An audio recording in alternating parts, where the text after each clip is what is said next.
What's up mga ka-DIY? Ito nga pala at may pinadala sa ating cellphone, yung Oppo AS5 o A5s. At ito sira yung kanyang volume down tsaka volume up. Ang nangyayari daw nito, lagi na lang daw nagpa-factory settings kasi nga nag-automatic yung click dun sa volume down tapos yung power. Kaya hindi makatuloy yung sa mismong OS nung cellphone.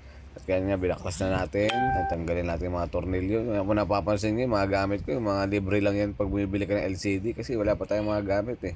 Kaya disclaimer lang ha sa mga kapwa natin technician dyan at mga veterano, hindi talaga tayo technician talaga lagi ng cellphone. Ano lang tayo, DIYers lang tayo.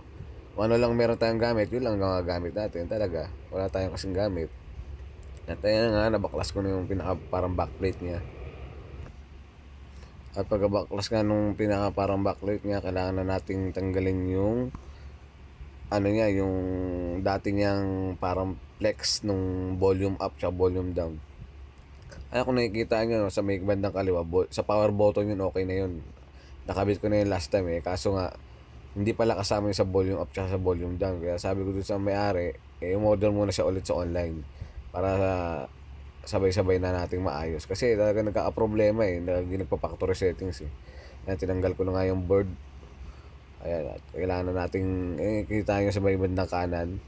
Kailangan nating tanggalin yan. Ayan, sinusubukan kong ano yun ng tweezer. Inaano ko muna, inaayon ko muna kung sakto ba yung nabili. Ayan, okay naman, sakto naman. At ayan nga, susundin natin ng tweezer kung kaya. So, ayan, hindi kaya, madikit. So, kailangan na natin yung mahiwagang buga. Ayan, ang ating mahiwagang pambuga. May mumurahin lang yan sa Lazada yung nabili kong pambuga. Kaya nga lang hindi masyado nakakainit. Pero pwede nang pagtsagaan. Ayan, binuga na nga natin para matunaw yung pinakapandikit. Ayan, inano ko na rin, binakas ko na rin yung battery. Baka madamay pa sa buga. Nulit ko pa para sigurado. Ayan, buga-buga lang muna tayo. At ayan nga, smooth na dahil mainit na, madali na tanggalin. Ayan, oh. Parang ordinaryong sticker na lang. Oh. Ayan, oh. Diba? Satisfying. Oh. Oh, diba mga ka-DIY? Oh, ayan. Ayan, nakita nyo. Yan yun, no? Kita nyo yung pindutan niya. Pwede naman yan sana yung nabibili lang yung clicker niyan. Kaso nga lang, medyo wala tayong gamit masyado. Kasi talagang ihihina ngayon dyan sa Flex. Kaya medyo mahirap ng konti. Pero yan, ito mas madali. Bumili ka na ng buo. Mura lang naman yung isang set niyan eh. Ayan, tanggalin mo lang naman po yung parang double-sided tape niya sa likod. Tapos ikakabit mo na uli. Ayan, lapat mo lang ng maayos. Kailangan saktong-sakto sa dating yung pinagtalisan. Para pag kabit nung ano, parang pinaka-power button niya, saktong-sakto, hindi kayo mahirapan. Ayan, so babalik na natin yan din yung board niyan. Ayan naman, madali na pagbalik ng board niyan, tsaka ng battery. O, kabit nyo lang din yung mga connection ng battery, ng LCD.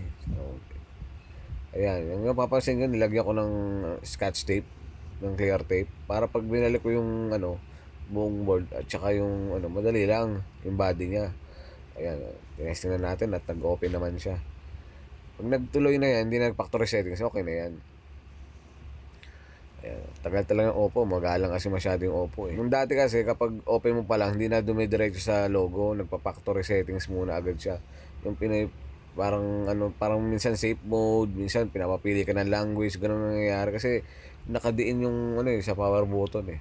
At ayan, nilagyan ko nga ng silicone yung takip para ano. Lagyan na rin natin ng konting silicone yung bandang LCD sa bandang gilid. Kasi nakaangat para isang ayusan na lang. At ayan nga, okay na guys. So, gumagana na. Okay. Oh, another satisfying customer na naman.